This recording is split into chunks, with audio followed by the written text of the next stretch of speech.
Yes sir. ITC kind of share जो मैं बता रहा था दीप, जिस लेवल के आसपास से आईटीसी रिकमेंड किया था उसी लेवल के आसपास ये है इंडस टावर। ₹225 का स्टॉक है, 215-20 रुपए के आसपास का दाम था कल का, और यहाँ पर भाव भी वही है, माहौल भी वही है, और स्टॉक चला हुआ भी नहीं है। लेकिन कल देर शाम नतीजे आए, नतीजे के बाद इंडस टावर की री रेटिंग होने की पूरी संभावना है। क्यों? पहले तो मैं बता दूं कि जिन वैल्यूएशंस पे ये ट्रेड कर रहा है बहुत ही अट्रैक्टिव वैल्यूएशंस हैं। वित्त वर्ष 2025 के अर्निंग पे देखिए, ईवी वर्सेस एबिटा मुश्किल से 4 टाइम है, और हिस्टोरिकली पी मल्टीपल के हिसाब से देखें तो आराम से 15 के मल्टीपल पर ट्रेड करता है। 15 के मल्टीपल के हिसाब से देखें तो कम से कम आप 20 रुपए की ईपीएस अगले साल की गिन के चल सकते हैं। मतलब यहाँ से भी अच्छी गुंजाइश है, मिनिमम। अब दूसरी बात है कि कैश फ्लोज इंप्रूव हो रहे हैं, उसका फायदा मिलेगा। कैसे मिलेगा? डिविडेंड के तौर पर। वित्त वर्ष 2023 में इन्होंने कोई डिविडेंड नहीं दिया, 0 डिविडेंड। लेकिन पुराना डिविडेंड ट्रैक रिकॉर्ड इनका बहुत ही गजबकार तगड़ा है, मतलब अच्छा तगड़ा डिविडेंड हमेशा देते आए। अब ये डिविडेंड वापस से शुरू होगा। पहले मतलब आप देख लीजिए हिस्टोरिकली 5% से ज्यादा का डिविडेंड यील्ड आता था इनका, ठीक है।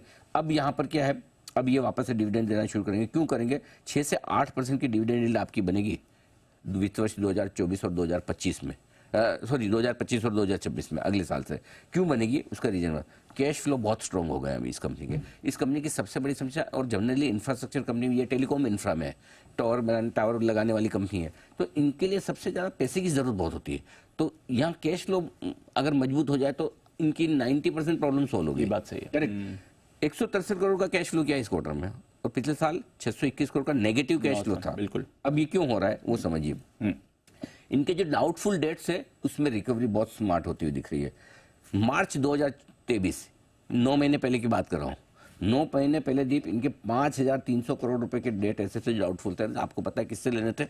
वोडाफोन आइडिया से। इस रिजल्ट को हटाकर देखिए, डाउटफुल डेट्स कितने बचे पता है? सिर्फ 64 करोड़। यानी कि 5200 करोड़ इन्होंने रिकवर कर लिए। और अब जो मंथली इनको जो पैसा आना है वोडाफोन से, वो रेगुलरली आ रहा है। अब नया बेड डेट 100 करोड़ के आसपास का जो वो रेगुलरली इनको पेमेंट मिल ही रहा है। सो अब पुराने बेड डेट जो थे वो खत्म हो गए, एक तरह से रिकवरी हो गई, नए आने लग गए, और अब रेगुलरली इनका आ रहा है। इस क्वार्टर में इन्होंने रिकॉर्ड टावर एडिशन किया है, 7563 टावर एक क्वार्टर में लगाए, जो अब तक का हाईएस्ट है। 6200 का अनुमान था। मेरा ये समझना है कि स्टॉक एक अच्छी री रेटिंग का कैंडिडेट है, टॉप क्लास मैनेजमेंट है, बढ़िया बिजनेस है, 5G रोल आउट हो रहा है, नए एक्सपांशंस आ रहे हैं, मतलब नो ब्रेनर। अच्छा, धीरे धीरे कंपटीशन आपका सब खत्म होता हुआ दिख रहा है। सो बहुत बढ़िया स्पेस में मुझे लगता है यहाँ से बढ़िया एक्शन दिखा सकता है। अब यही है, ये बोरिंग सा स्टॉक है, लेके आपको इंतजार करना पड़ता है। हर 7% के फॉल पर आपको SIP करना, 7 न 5 न 10, 7। हाँ, मैं बोलता हूँ हाँ। नहीं वो कौन सा स्टॉक किस मैग्नीट्यूड में मार्केट के साथ कम ज्यादा हो सकता है वो भी देखना पड़ता है। कोरिलेशन वैसा है, कोरिलेशन देखना पड़ता है। आईटी से हम 5% पे भी देते थे जी, कोई दूसरे स्टॉक में 10% पे भी देते हैं। तो कहाँ आपको SIP करनी वो भी समझना चाहिए। इसको लेके रखिए। 275, 300 और 360 3 टारगेट हैं 1 से 2 साल के लिए, और अगर 2 साल में स्टॉक अगर यहाँ से करीबन 75% बढ़ जाता है, कोई बुरा नहीं है किसी भी लिहाज से। इतना top class high large cap stock है जो आपको अच्छा है। और इस बार मैं दीप वही देख रहा हूँ कि कई बार पिछले साल लोग बाग लगातार कह रहे थे कि लार्ज कैप में रिटर्न नहीं बने, लार्ज कैप अट्रैक्टिव। लो जी, हम अट्रैक्टिव लार्ज कैप निकाल रहे हैं। कल हमने पेट्रोनेट LNG निकाला सस्ता स्टॉक, आज अट्रैक्टिव लार्ज कैप हम इंडस टावर निकाल रहे हैं। तो अच्छा है, लार्ज कैप में भी कोई अगर हमारा टाटा मोटर्स, कोई DLF और कोई ITC डबल हो जाए तो क्या बुरा है? फिर कोई मिड कैप स्मॉल कैप क्यों खरीदना है? अच्छी बात है। तो ये एक अच्छा लार्ज कैप है जहाँ आपकी खरीदारी की राय। ओके।